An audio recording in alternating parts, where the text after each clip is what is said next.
Some pointers. Definitely get it in position very close before you start unrolling it. And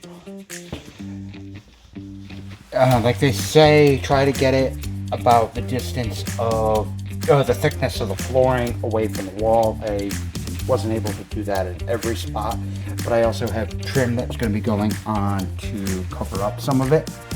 And something, another suggestion, definitely use like a straight edge to cut along areas such as this. I would definitely encourage you to make gradual cuts versus trying to do it all the way through.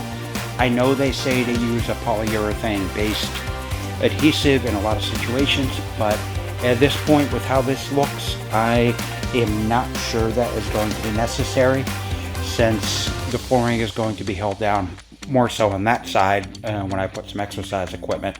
Not so much over here, but stuff seems to be very thick and naturally kind of weighs itself down, but that remains to be seen.